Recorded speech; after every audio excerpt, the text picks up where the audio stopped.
In the story of Abraham, which I did talk about a fair bit in my lecture series on Genesis, this is a good story to contemplate.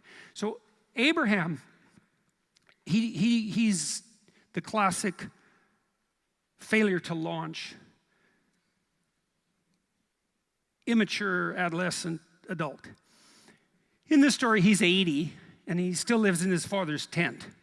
And his father's rich, and he has a secure life, Abraham, and he can just lay around all day and eat peeled grapes if he wants, and someone will peel them for him.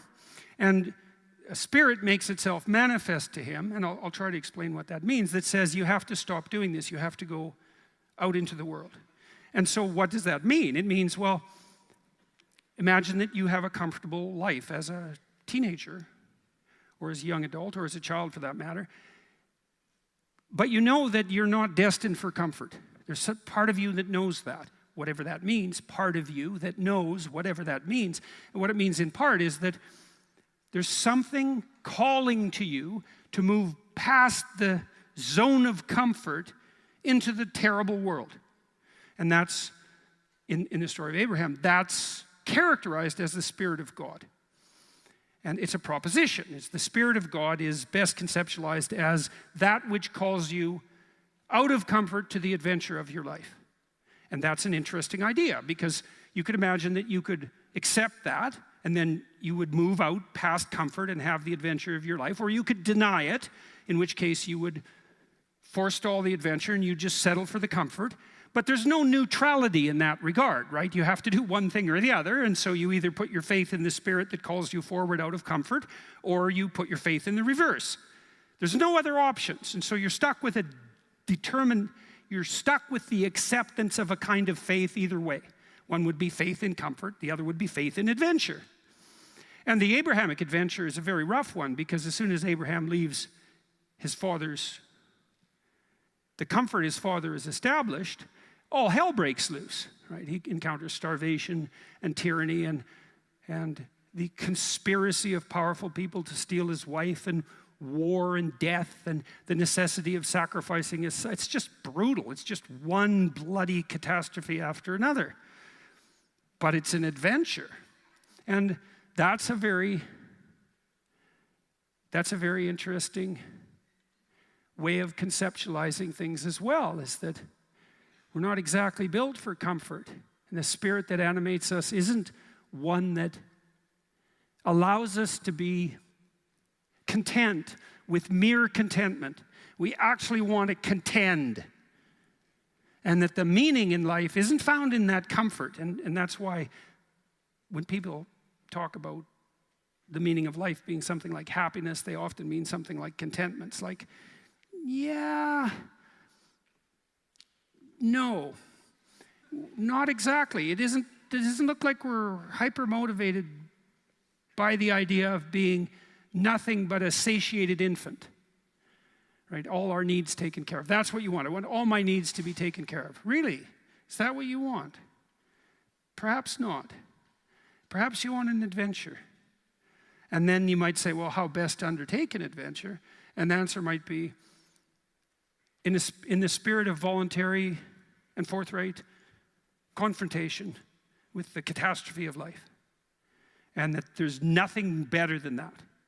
And so I also find that quite realistic in some sense, because I don't buy the contentment argument. I think it's contemptible in some sense to settle for that. And I don't think we would settle for that. Anyways, in Dostoevsky's great book, Notes from Underground, he talks about the problems with the utopian vision of universal contentment. He says, look, that's not what people are like. We're kind of fundamentally insane. And if you just offered people the opportunity, he says, to eat cakes and sit in pools of warm, bubbling water and busy themselves with the continuation of the species, and that was the paradisal vision, let's say, the first thing people would do would be to break that into bits just so that something compelling and adventurous would happen. That's what we're like. I think that's brilliant. It's a brilliant critique of, a kind of infantilized utopian vision. It's like, that's not what we're made for. We're made for an adventure. And that adventure is found in the voluntary confrontation with that which terrifies you most deeply. And that's something, man. Maybe that's what you're like. You know, and then I'll close that by pointing out your culture, my culture, the West in general, is predicated on the idea that people have an intrinsic dignity and worth, right? And that's the deepest presumption of the idea of the sovereignty of the individual, let's say, the dignity of the individual, the intrinsic worth of the individual.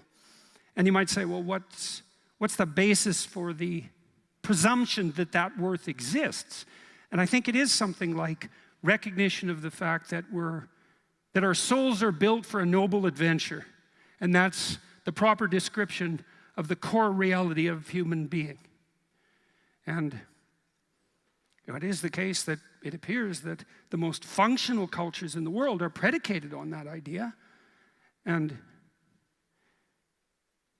you could make the cynical case that those cultures are successful merely because they're predatory and exploitative, but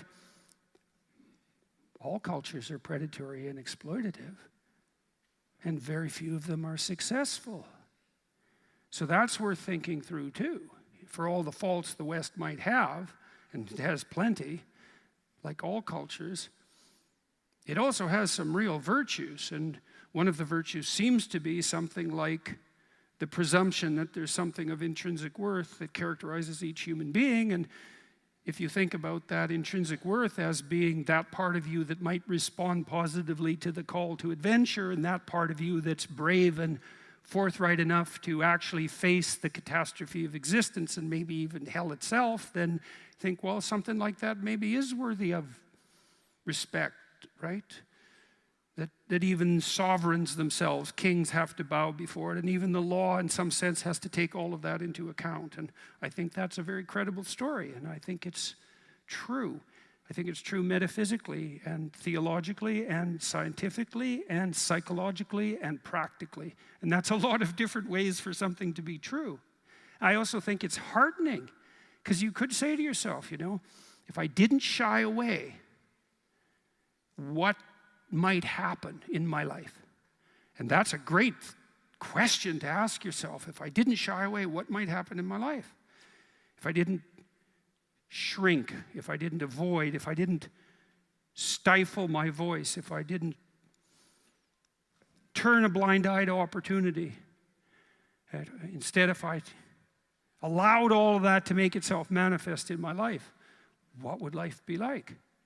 And well, the promise of the resurrection in some real sense is that the degree to which you will be revivified is precisely proportionate to the degree to which you have enough faith and courage to confront the catastrophe of existence.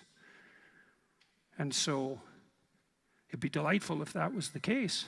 And I would say in some real sense that part of what you're doing in life, part of what you're called to find out in your life is that in fact true? And you'll spend your whole life figuring that out.